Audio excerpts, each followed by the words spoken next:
This video is brought to you by HoloCasa. Our tool transforms independent local real estate agents to global real estate agents. Create your own profile for free and get contacted by international investors. Sign up with the link in the description.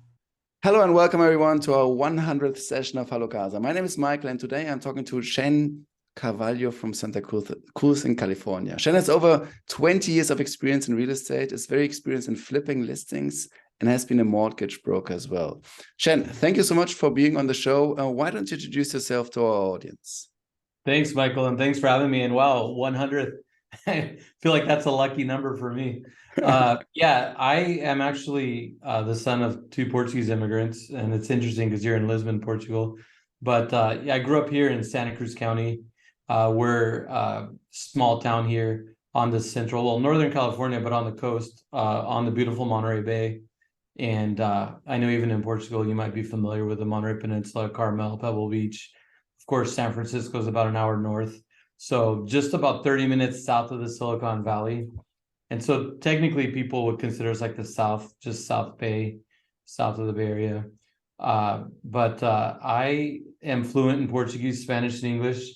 And I grew up building. My dad was a general contractor. He's retired now. My brother took over.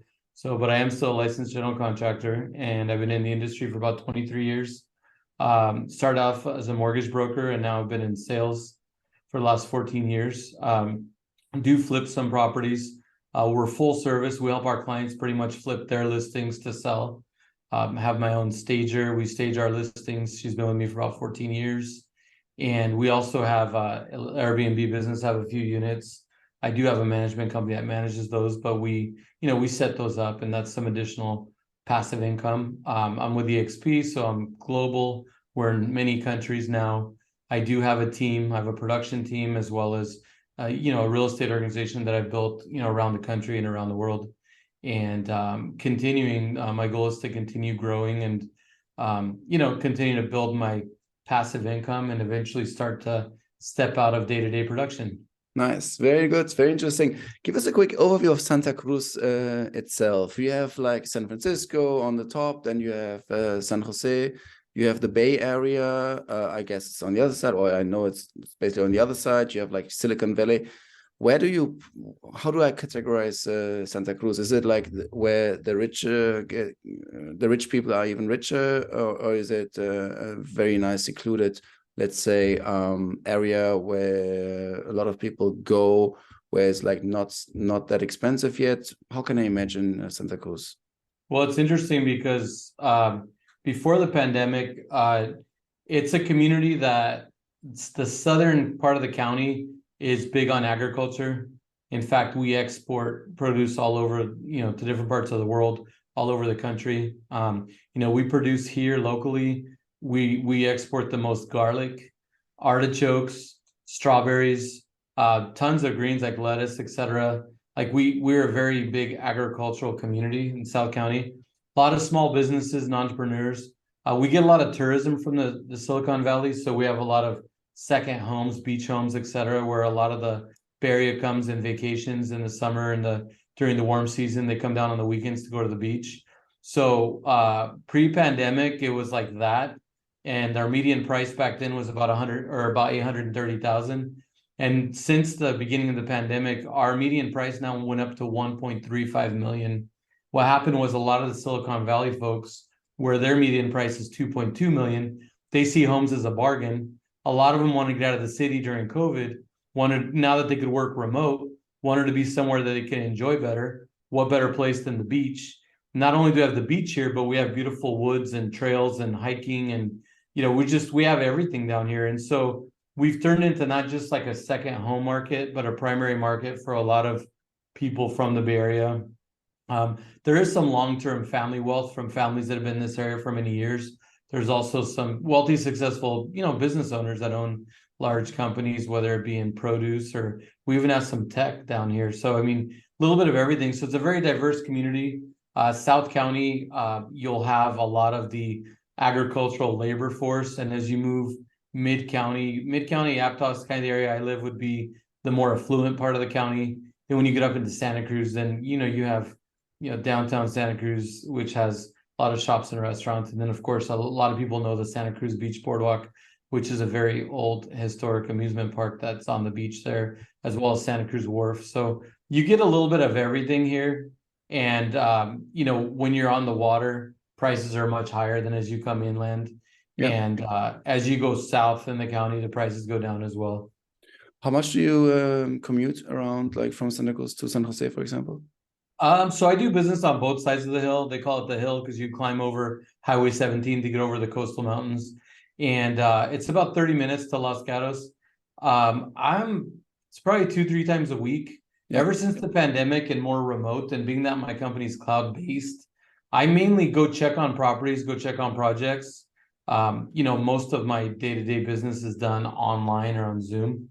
So, but I do go up and down quite a bit. I like to see things for myself in person. Being that I'm a general contractor, I'm very picky. When I go check on my projects, I like to really look at the quality of the work and, make sure things are well. And I do go a long way. I mean, I cover all the way up into the East Bay, up into what they call Contra Costa County. Very affluent area up there, Alamo, Blackhawk Country Club, you got San Ramon up there. I mean, Pleasanton, nice, like where the 680 meets the 580 and it goes east into the Central Valley.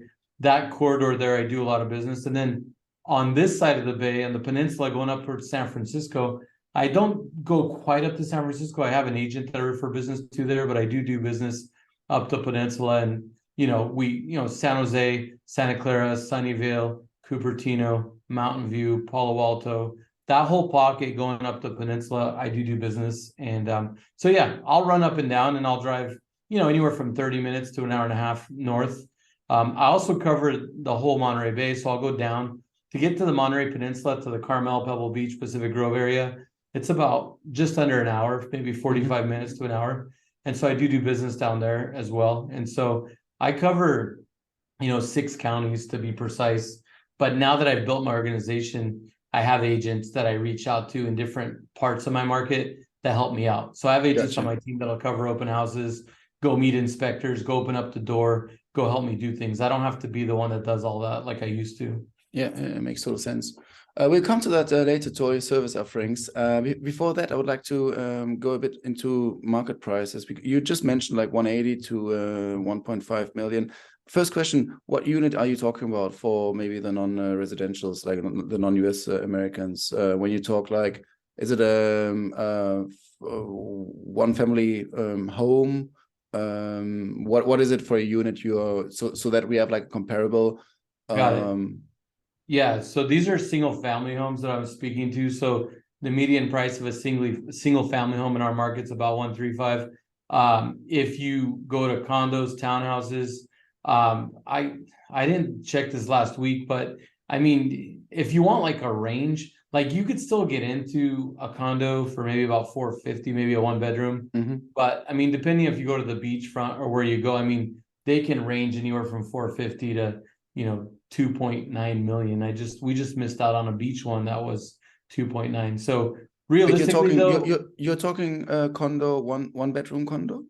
Condo, 1-bedroom condo around 450.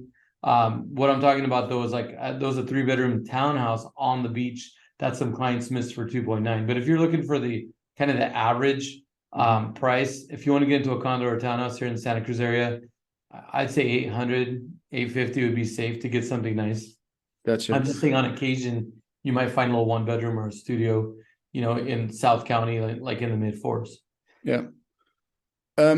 You just also mentioned a bit like the market trends or how the market has been moving. Obviously, I assume as almost everywhere, strong influx from or outflux from the cities, from San Francisco, from the Bay Area towards like your area, so quite beneficial for you, I assume. Anything else which you have also seen, like now COVID is like we're basically like in the, I don't know, 5th generation of COVID almost. It feels like that. Anything like lately, any movement going on? Also, I know you're not covering San Francisco, but still you are potentially like impacted by the dynamics of San Francisco itself, of the entire Bay Area. What for trends do you see there?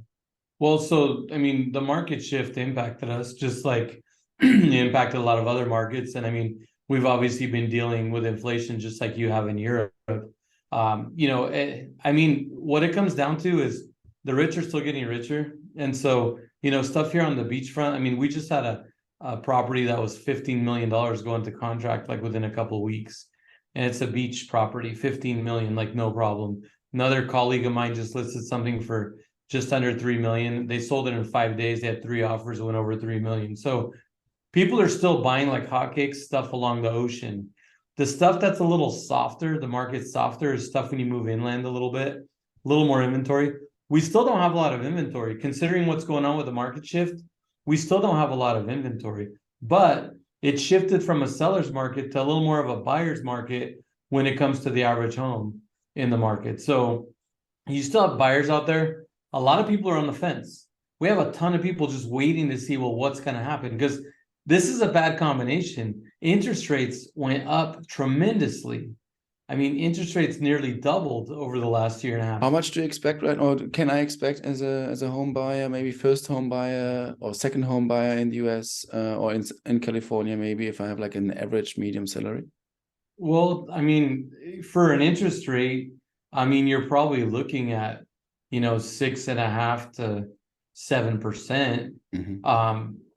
For example, if you wanted to buy, like here in Aptos in Mid-County, like I have 2 new construction homes that we just put on. So if you're going to buy one of these homes for 2.6 million, I mean, if you put $500,000 down, your monthly payment with tax and insurance would be about $14,000 a month. So your salary would be about $250,000 a year to qualify to buy something like that. Okay. Actually, I'm incorrect on the salary. Your salary would be a lot higher because 14. Your salary would have to be probably somewhere between 350 and 400 to buy something like that. Okay. With no other debt.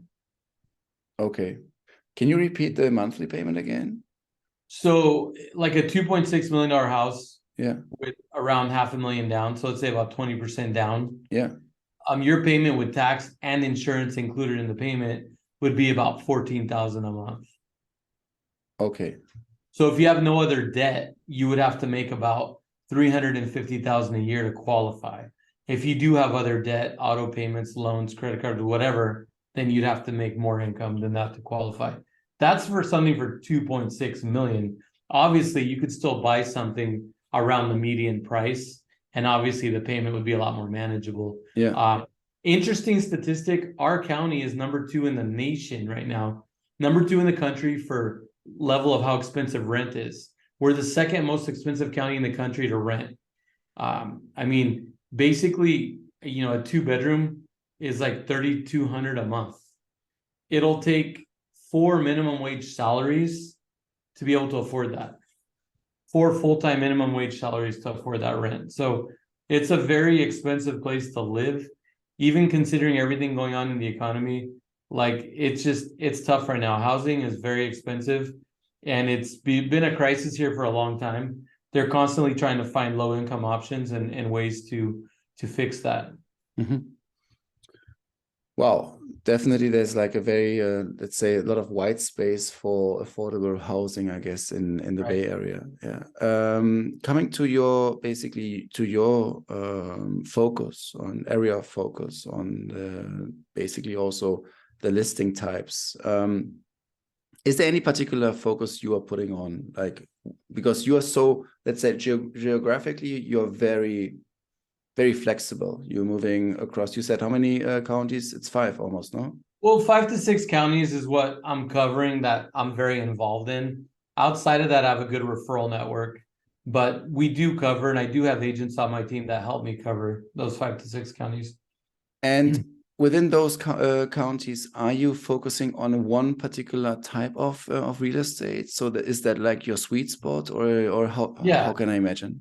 Yeah, I'm more of a residential sales agent, which means I'll sell 1 to 4 units. I don't do too much commercial. I mean, I've gotten involved, like when it's more than 4 units, it would be considered like a commercial apartment building or something like that. I'll get involved in that sometimes. There's also commercial space, like if you're getting into like retail, that kind of thing. But basically 1 to 4 units, meaning that I'll sell single family homes, condos, townhouses, duplexes, triplexes, fourplexes.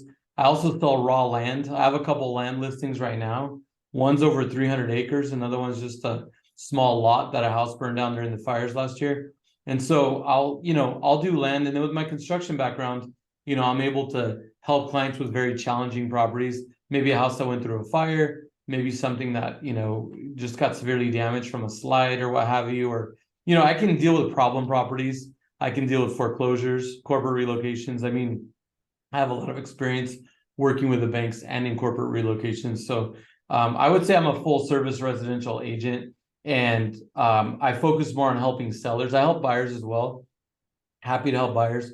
And now that I have a good team of agents, I'm even happy to have one of my agents share them with me so they get the best service. But my sweet spot is really listings, because I'm heavily equipped to come in and do everything. Literally, like, you open your door, I come in, walk through your house, tell you what I think we need to do, tell you what I think it'll be worth if we do that work, give you estimates. I schedule everything. My team does everything. When we're done doing all the repairs, we get it cleaned, we stage it, we video it, we photo it, we sell it. And then I think one of my other big strengths over the years is that I feel like I'm a very strong negotiator. Mhm. And so I feel like I'm always good about working out the best terms for my clients. Mhm. We all kind of have our strengths and weaknesses, and I've always thought of that as one of my strengths. And Got it. also being able to work with a lot of different personalities. After all these years, you have to be very adaptable to working with people with different personalities, different backgrounds, etc. Obviously, it makes total sense. Maybe I have an ignorant question, but I would like to clarify basically like the process of how you work. So basically, you offer the service to me as a homeowner. You come to me, or I come to you. I approach you. Hey, I would like to sell my home. You say perfect. I'm gonna take care of it. You stage it. You do your process, your full-fledged service, and then you say I'm trying to give you the best price for it. I know how to do it. I know where basically like the potential sellers are, and then you also, I guess, like work with or use open housing or an open house event. You potentially also use sellers agents, so you market it or you use the entire network. Is that basically how the entire process works? So then also your work comes along getting a lot of inventory, or like mainly like acquiring the listings as much as possible. Do I understand it correctly? Yeah, so basically, if you're interested in selling, I'll come in, I'll give you my advice. So our market, the total commission is typically 5 to 6%, and the buyer and selling agent share that. So because we do so much on the listing side, I typically will take listings at 6%, 3.5 to our side, 2.5 to the buyer side. In that commission, I include the staging for free and the video, photos, all that. That's all included, as well as all my staff and all our time and our coordination. Any repairs that can be done to your property, you'll approve the bid, but you're paying for the repairs. If you don't have enough money to cover that, sometimes I'll cover if it's just a little bit. If it's a lot, I have a money guy that'll just give you a home rehab loan, and we'll just basically just finance it short term to get the work done. And the goal is to get you as much money as we can. The reason we do that work is to help you, not us. Because obviously, every time I spend time and resources fixing up a listing, it's holding me from going and getting more, right? So I always try to explain to clients, like, look, I don't want you to throw away money. We're just going to invest money where I think you can get a return. And so that's what I do. And as far as marketing it, we're required to put listings on the MLS, the multiple listing service. And so, when I'm working in certain areas, there's agents that'll know I have something coming up, or they might be curious and wonder if I have something coming up. So I let people know when I know that I have something coming, because sometimes we're working on it for 2 or 3 months, So I'll spread the word. We'll also market the neighborhood. We'll send out postcards. We'll put stuff up on social media. And then when we're ready for market, the first weekend, we quit doing it during COVID, but we're able to do it again. We do a neighbor's open house. We go out and invite the neighborhood to come on Saturday morning before the first open house, and I'll put on a brunch. So they'll come and eat and drink and chat. We'll talk about the house, see if they know anybody that might want to buy the house. And then, of course, we promote the open houses as well, which we'll have that first weekend. With certain properties where the market's hot, we'll basically set an offer deadline about a week out. So let's say we go on the market on a Monday. We'll do what's called our broker tour on Thursday, which is when the agents in the market come preview it. Mm-hmm. Then we'll have it open on Saturday and Sunday. And then if it's a hot property, we'll set an offer deadline for like that following Wednesday. If it's like the market is right now, most homes, we won't set an offer deadline. We'll just take offers as they come, but that's the process. Okay, makes total sense. Thank you so much for clarifying, and was very, very nice, very well explained. And then the last question is, is it normally then an also exclusive contract that they say, or okay, I give it to you for like, I don't know, 1 month, 2 months, and then you try your best. I typically take them for 6 to 12 months, depending on how much work, how much investment. If it's a $5 million listing that I dumped 20,000 into it in marketing and staging, then I'm going to want to have it for like a year. It also depends on where it's priced, but because of all the money I put in, I expect to have it at least 6 months. Got it. Perfect.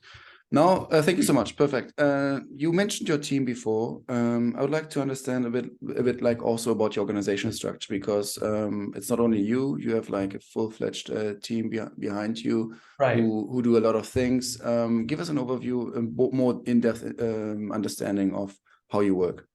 Okay, so I have my own branch. I have a transaction coordinator. She's been a real estate broker for many years. She works for my team full-time. So she's on a salary plus she gets paid per transaction.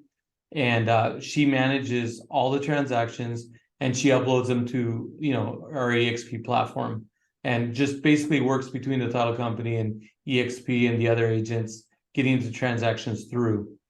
I have an executive administrator. She's an assistant who helps me run the team and does a lot of administrative stuff, deals with calendar events, etc., and just support stuff, right? And then I have another assistant she's my logistics manager. She handles scheduling all the contractors, getting signs scheduled to go up, getting staging scans, scheduled, and the cleaners. She works accounts payable between me and my bookkeeper. In fact, she helps me in all my businesses, that specific person. And she, I love her. She works her butt off. I mean, she does so much. She supports me in all of my businesses. And so she's not just on the sales team. And then I have another assistant who basically is a marketing assistant, and she helps with getting stuff put together for the flyers and things to put out on social media, events, etc., that kind of thing. And then my decorator, stager, designer, she basically manages our inventory. I have a couple warehouses where I keep all our staging stuff. She manages all of that, and she basically stages the homes. And she also designs and picks everything out for our homes that we flip, picks out stuff for our clients' listings that we fix up. She's the one that does our offices. I also own a home furnishing store. And so she's the one that helped build that idea and build that out and design the store. She's helped merchandise the store. So she's super talented. And then aside from that, I have an agent on my team who helps. He's basically kind of can be like a buyer's agent, but he also helps run team events like meetings and masterminds. He's kind of our techie guy, helps with some of the technology and such. And then I have another agent as well who helps on the team, who's under, my organization as well, that helps with buyers and stuff. And then aside from that, I have 5 agents on my actual production team that work to be like buyer's agents. I'm their mentor. A lot of them are newer. And so they'll help me with some of my clients. They'll bring in some of their clients. I advise them. And then I have about another 25 agents in my actual umbrella or my network with EXP. Okay. I'll stop there because then I could get into all the contractors, but that's kind of like, that's the core of the operation. Yeah. Aside from that, I have tons of contractors that actually, even a few that work for me full time. Yeah, makes total sense. No, it sounds like you know exactly like how to coordinate, or how to have the right people in order to stay coordinated, so that you can focus like on the, let's say, on making sure that everything like remains coordinated, and then you have like your assistants making sure that they tell you where to go and when to be, and Right. also those experts like the stage and like the designer. And you mentioned 2 things. The flipping and the EXP. I would like to start talking about expRealty. I've heard about, came across, but you actually know the first person who have the opportunity to that he can explain me a little bit like how this organization works, and why, maybe also like your motivation to join basically. Yeah, well, EXP's gone global. I joined EXP just under 3 years ago. And believe it or not, there was only 27,000 agents when I joined. And now there's 87,000 agents. We've grown that much in less than 3 years. The pandemic really launched. I mean, company's been around since the last recession, real estate crash. They came around 2010, and it was during some tough economic times. And so this company was built for tough times. And so when the pandemic hit and people were not allowed to work in their offices, real estate was shut down in some areas for a while, the company gained popularity because they were cloud-based. Everybody was already working remote. So they didn't miss a beat. In fact, EXP cut back a little bit during the pandemic because they expected, since the rest of the market was slowing down, that they were going to take a hit. They had no idea that they were about to explode. I mean, they ended up having to bring in a bunch of people to catch up to the demand. I moved for a couple of reasons. I'm a big producer. I give up a large split to the brokerage. I love the prior brokerage I was with. It was a boutique brokerage, privately owned, like family. Absolutely love them. But I mean, I have to look out for my future, look out for my business, look out for, what's best for me. And giving up, 10 to 20% of my commissions to my broker just to have an office and have some support, it didn't really pencil out. Going to EXP, I only had to give up a small portion of the commission. And then because I'm a top producer, they give it back to me in stock. So essentially, since I've been at EXP, I'm at 100%. I pay minimal fees to be there. It only costs me $85 a month to be there. The other thing is that it's completely cloud-based. So I could work from anywhere. I could walk in. We have like a virtual world with avatars, and we have kind of like our own megaverse, and then we also have kind of like our own like company Facebook. Like we're completely set up virtually, and we can do everything. Like we have tech support 24/7 anytime. If I want to go talk to a broker, I just go into the world and go talk to them at my desk. I don't have to get in a car and drive anywhere.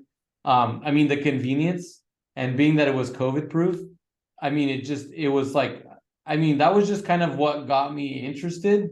But since I've been here, the stock, like we're a publicly traded company, right? So I get the stock back every year from my cap, but then they also let us buy stock with every closing. We're allowed to buy 5% of each closing commission in stock at a 10% discount. So I'm on auto pay for that. So it's like every closing, 5% automatically buys stock. And I just keep building that portfolio for retirement. The other thing, something like totally unexpected that hit me this year, and I'm so thankful, I haven't been able to get good health insurance the last few years, ever since that whole Obamacare thing that we had. It just, for people like myself that were self-employed, it just got really challenging to get good insurance. And so by chance, EXP offers health insurance. And I got the best policy I could, which only costs me $400 a month, which is cheap here for health insurance. Anyway, long story short, I got hit with this unexpected surprise this year. I got hit with cancer this summer. And it was, well, I'm just, not to freak you out. I mean, I'm fine now. They got it all out. I had to have emergency surgery, but honestly, like EXP to a certain extent saved my life because I hadn't really had any good insurance or kept myself properly covered. And EXP's insurance literally has covered everything. My copay for over $250,000 in healthcare just in the last 3 months, my copay was only $2,500. And they told me like, hey, we're going to be with you through this cancer thing, even if it's 5 years out, whatever, we're going to keep paying the treatments and everything. And it's interesting because not only are they good about that, they personally, like, I know who they are. You're not talking to some 800 number. Like the people that are serving me from the insurance, they know me. They actually called to ask how I was doing after surgery, like just mind blowing. So it's like, it's not always about the money, right? Because I'm very big on things not being about the money, but it's interesting how, in a way, EXP kind of saved my life there because, I mean, I would have been absolutely destroyed and had a hell of a problem. Like with, can you imagine if I didn't have insurance and all this happened? Yeah. I mean, it would have bankrupted me. I mean, I've already spent over $250,000 in the last 3 months. And I mean, luckily it looks like they got all the cancer out, so I should be fine. But it's like, there's going to be follow-up tests every 5-6 months. And those tests are expensive. And then, any kind of continued treatments and such. So it's like, the stock and the insurance, you don't get that at real estate brokerages, right? You also don't have to pay any franchise fees. If you're like with one of those big brands, you have to take 6 or 7% off the top of every commission that goes to corporate. And then you get split off of that. And the other thing too is you want to be able to separate yourself from everybody. And with EXP, you can brand yourself really well. You can have your own branch. I mean, EXP really allows you to have your own business using their platform. Therefore, it really differentiates you. And then the other thing too is that the collaboration. I was sponsored by Michael Sherrard, who he set the record at the company. He has sponsored 300 frontline agents. He's only been there for just under 3 years as well. And he's just been super successful. He's built his organization that I'm part of up to 1,400 agents in less than 3 years. And the camaraderie and the support and the networking and everything we do together. I mean, the amount of referrals I get and I give in and out of the network, because these guys are all over. Like, he's in Canada. So, I mean, I do a lot of business in Canada, the US, Mexico. We're in Portugal, we're in Spain, we're in France, we're in Italy. I mean, we're all over the place now. And so it's like, this company allows me to build my network. Like, I'd love to build more in Portugal because I'm Portuguese, I'm from there. I mean, I know one agent there that I've been kind of talking to and working with, but I'd love to meet more agents in Portugal and really build that business, because right now there's so many people from the US going there, right? So anyway, I don't want to over answer the question, but at the end of the day, I mean, EXP, I had my reasons for going there, but since being there, it's been life-changing, life-saving, surprising. I mean, I can't say enough. And leadership, going to these events and being able to talk to leadership, like, I can literally message the CEO, like, where can you do that? Like, it just, I can't say enough about it. Mhm. And the people I've met in the process is like extended family. I've made new family. I have new family now. You know what I mean? Nice. I like that. Wow, amazing answer. And once again, I'm sorry to hear that with the cancer. I hope everything remains the way it is right now. And we're sending you here with a lot of good energy and a lot of power. Concerning the EXP, still I have even some follow-up questions. How does that, like, in the end, we have like the, let's say, traditional brokerage. You use their license so that you can like basically act as a licensed real estate agent. I guess it's not even in your case necessary, because you are licensed, you have your own license. Right. We all have to have our own license. I mean, the brokerage, like, I think I know where you're going with this. So it's like there's all these different brokerages out there, right? And so you're like, okay, you join this brokerage, maybe how is it different from the other brokerages? I mean, you can always kind of individually brand yourself, but when you're with corporate brokerages, there's a lot more restriction to how much you can differentiate or share the logo or do what you do. The other thing too is a lot of times with these larger brokerages, you're kind of using their systems and everybody's kind of got the same template website, same client, manager. It's too like boilerplatey, you know what I mean? And Yeah, and totally. then it's like, you know what I'm saying? And so No, I totally get it. And but still, EXP gives you like this amazing software, what you're talking about. So basically, the way I understood is like you also have like title insurance being connected with it, the MLS connected with it, you have the network and stuff. So this is like basically all the benefits you get. Please prove me wrong, or tell me if I'm wrong. Well, But basically, like, the health insurance in stock, you don't get health insurance with the other brokerages, and most brokerages aren't publicly traded, so they don't have stock. Yeah. So those two things are very unique. I mean, yeah, I mean, and like I said, the health insurance, that's been a game changer. But yeah, but as far as like how you work, like now that COVID's, I mean, there's still COVID still around, but I mean, obviously a lot of people have gone back to their offices and everything. EXP doesn't have brick and mortar, so our costs are a lot less. yeah, of course, yeah. Our company is 50% agent owned. EXP gives half back to the agents. Mm-hmm. We have ownership equity in the brokerage. Mm-hmm. The other brokerages are not like that. That's a huge difference between us and any other brokerage. We own half the brokerage.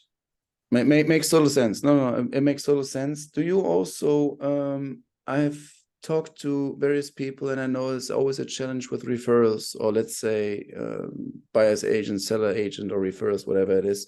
I assume the platform also facilitates that you can like basically like track online where the lead comes from, or Well, so there's a lot of different lead systems. Some people buy leads. Our company has KV Core, which is like one of the best CRMs out there, and it uses artificial intelligence as well. So, I mean, you could basically do all kinds of lead tracking, communicating with leads, etc.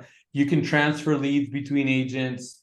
We also have we have like our own like Facebook, like within our company. And so on that platform, there's actually a group chat that's for referrals from all over the place. So people in EXP go in there and post their referrals.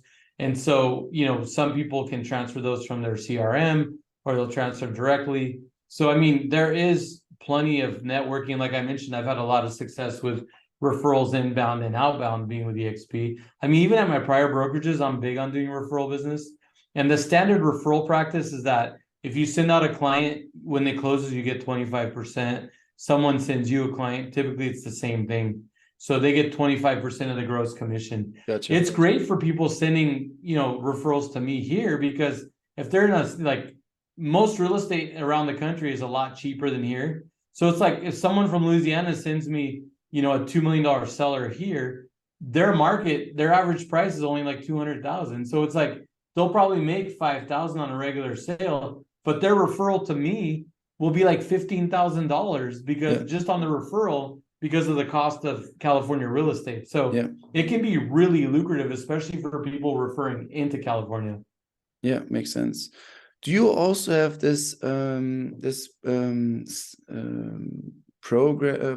that you can basically refer other agents or acquire or get new agents, and then you also get part of their commission? So I heard that somewhere. I don't know. So agent attraction, so EXP has what they call rev share. So as you bring agents in under you, then the company pays you a percentage. This is part of that equity share I was telling you with the ownership. So we actually get paid on their production, but it doesn't come out of their cut. It comes out of the company's side, right? So like, let's say that I bring you in and you're in my organization, like you're going to make your split, you're going to make your commissions. When you close stuff, I get a percentage of your production, but out of EXP's side, not out of your side. And so that pays 7 levels down. Yeah. And basically you get paid once a month on what they call your revenue share. And the thing about that's really unique about this company is that let's say you die or something bad happens to you, you can leave that to your family. They don't even have to practice real estate. You just need somebody to get their license. As long as they have a real estate license, that benefit will keep going. Nice. So like what I'm building today, like let's say when I get to 10,000 agents in my organization, let's say I'm bringing in 7 figures a month in residual, I could pass that to my daughter. Like I could leave my daughter, $100,000 to $1 million a month in revenue share if something happens to me, because you're able to pass that down. Awesome. And that's very unique to EXP. Like other brokerages, there may be a couple imitators out there, but really we're the only brokerage that has come out with that. I've heard that there's another brokerage that's trying to imitate that to a certain extent, but that's very unique to EXP. Okay, perfect. Thank you so much for this amazing in-depth analysis and also overview of expRealty. Really interesting. And yeah, I was always curious to get to know more about that. The other thing I was curious about was flipping. You mentioned that prior to our call. You also mentioned that during our call. You're kind of an expert there. You're doing deals yourself. You know how to run the numbers. Give us maybe an overview of how you approach a good flipping object, and first of all, how you identify it. What do you think is the best, has the highest ROI, and what to take care of, what to look after, and then also how to materialize it. Sure. Yeah. So, it's interesting because when it comes to, flipping with all these shows and stuff, everybody thinks they're a flipper now, and it's like, everybody's, I guess, profit margin or what their expectation is is different. It just, for some people it's like, oh, I just want to make 50,000, I'm happy. The way I take it is, we typically try to make, a percentage on our cash invested. And, just, it really depends. And I'll just use real numbers instead of percentages so people just get an idea. But, for instance, like I have a property right now that we bought for 1.2 million. So I'll just give you kind of a quick rundown on that, and then I'll talk to you about the rest of the stuff you asked. But so, buy a property for 1.2 million. When we bought it, I had an appraisal that once it was fixed up, it was going to be worth about 1.65. I knew it was going to take me about $200,000 to get there. So, and then I know that there's carrying costs. So basically, I figured I'm going to be all into this property for about 145. It appraised for 165 after repair. So after paying my real estate commissions and closing fees, if I walk away with an 150,000 on that project after holding it for 4 months, for me, that's a good profit margin on that project. And so, my target essentially in that price range is trying to be somewhere between 100 and 250,000 margin. Now you were saying like, where do you find these deals? Like, so let's start with that. I prefer to find things that are off market, because once things hit the MLS and everybody sees it, it's like, so, you know how it is. It's like everybody wants it. They push the price up. So you want to find something that either nobody knows about or nobody wants, because that gives you the opportunity. You also need to find a motivated seller. Now, look, and I talked to somebody about this morning. It's not about taking advantage of somebody else's misfortune. It's about creating a win-win. Somebody needs to cash out, can't do the payment, whatever it may be. Like basically, you're always very transparent, very honest, and say like, look, maybe if you went to market, you could get this, but here's what I could do if you want to do something in private and knock it out. And I'm very clear on that, because you probably have heard about wholesaling and all this other stuff out there. My personal opinion about flipping and wholesaling is this: flipping, we're adding value and then selling it to somebody else. For me, wholesaling, I always feel like somebody's losing, like you're taking advantage of somebody to win, because now you're a middleman of a middleman, right? Because if you're a wholesaler, you're getting this property, then you're giving it to me so I could flip it to give to somebody else. To create that extra margin, I feel like you're really taking advantage of somebody. So starting off, it's you go find something, maybe off market, maybe it's a motivated seller, tough situation, whatever it may be. You start with that. What makes a good flip? Here's the thing. You get the most return on your investment on cosmetic, what people see, right? Consumers, like by chance, I'm a licensed general contractor. I grew up building houses. I mean, I could build a house from the ground up, right? So I understand if you tell me, hey, we just insulated everything, just reinforced the foundation, a brand new HVAC unit, and all this other stuff, like that brings value for me, right? Because I understand that. But consumer, you're walking in the house, you don't see the insulation, HVAC's in the attic or something, you're not paying attention to that, right? So, sometimes they're buzzwords. Like some people have their buzzwords like, oh yeah, is there a new HVAC? But they don't even know what that means, right? So basically what the consumers care about is what they can see, touch, and feel. And so when you're looking at properties, if you find an ugly duckling that it's landscape, needs a paint job, maybe update the windows, could use some new flooring, maybe change out the countertops, like basic visual stuff like that you can do quick, like in and out 90 days. Because markets can shift. You need to make sure that you have your numbers down, but you got to get in and out. And so basically anything that's going to be more like cosmetic, you can make a good return. You can do it quick. If you get into some of these bigger projects, like I did this last year, you're going to spend a lot of money where people don't see it. And with COVID and all these supply chain issues, the cost of construction is through the roof. Materials now cost more than labor. I mean, when I was still running the family business, materials would be like maybe 10% of your bid. Now, a lot of times they're like 90% of your bid. It's crazy, like depending on what you're doing. And so it's like all the behind the scenes stuff that you're spending a lot of money on, it's hard to get that return, which means you have to buy the property at an even better price. And so so what are you looking for to find a property? You're looking for something off market, looking for a motivated seller. If it's on the market, has it been sitting on the market for 6 months? Have they been reducing, right? like that kind of thing. And so that's opportunity. And then what you look for in the actual project too is this: look at your market. If there's 10 houses for sale on that street, like run, like don't buy it. It's supply demand. Make sure that you're in a neighborhood where two things: one, there's not a lot of inventory, and two, that the neighborhood's going to support fixing this house up. If you go into a neighborhood that everything's falling apart, people got broken cars in their front yards, place looks like trash, then you go get a good deal on this house and you fix it up, you never want to be the best house on the block, right? So these things matter for a couple of reasons. Number one is every day that your house sits on the market, you're losing money. So you want something you can turn quick. So lots of inventory means that you better stand out or be a better price or you're going to sit. Two, if you do go into a neighborhood that's not as desirable, that's another thing that's going to kill your price or make it sit, because there might be someone that wants a newer house but doesn't want to be in that kind of neighborhood, right? So it's like you really want to go find opportunities that are super remarketable, that there's not a lot of inventory, and that you've definitely budgeted according to the market your hold time. Because if your holding costs are $10,000 a month and your profit margin was only 60,000 on this house, I mean, do the math on that. Like, I mean, literally like 3 months sitting on the market, you might as well just like move in, because it's like you're not making any money, you know. So these are kind of some of the, and then the other thing is, when before you buy it, get a ballpark on what the work's going to cost and the availability of the people that are going to do the work. Also make sure, is it something I'm going to need to get permits for? And if you do need permits, like how long is that going to take?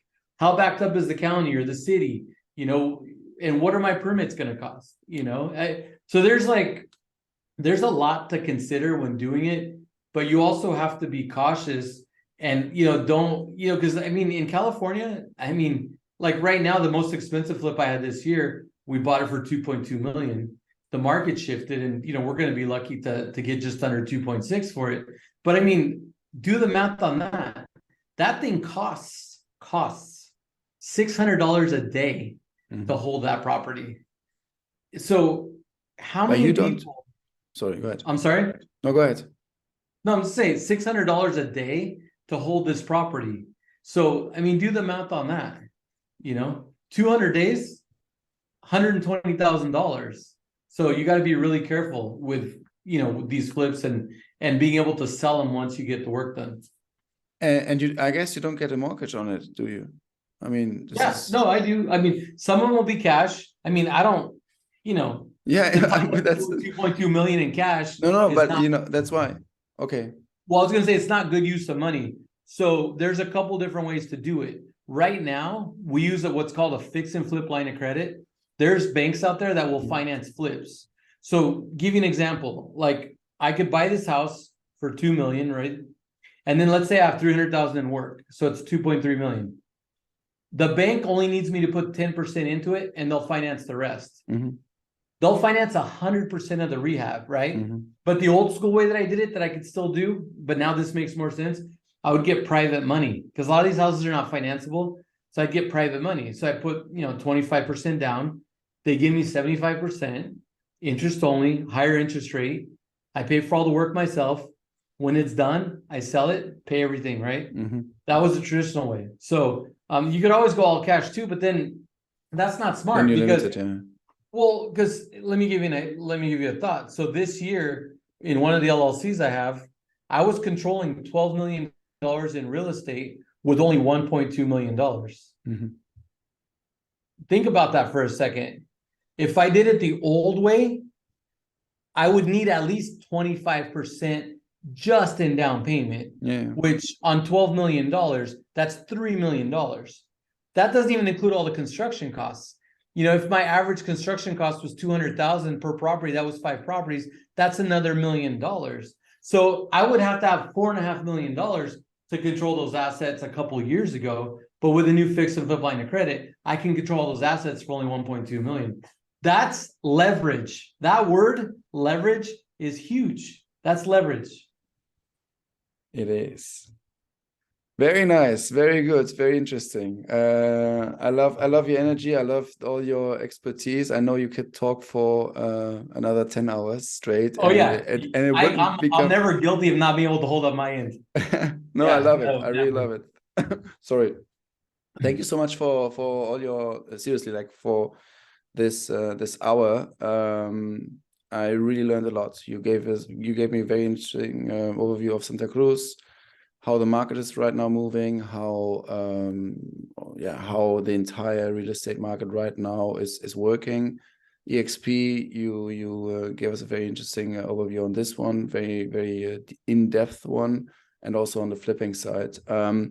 Any final words you would like to share with the audience from your side, which we haven't covered?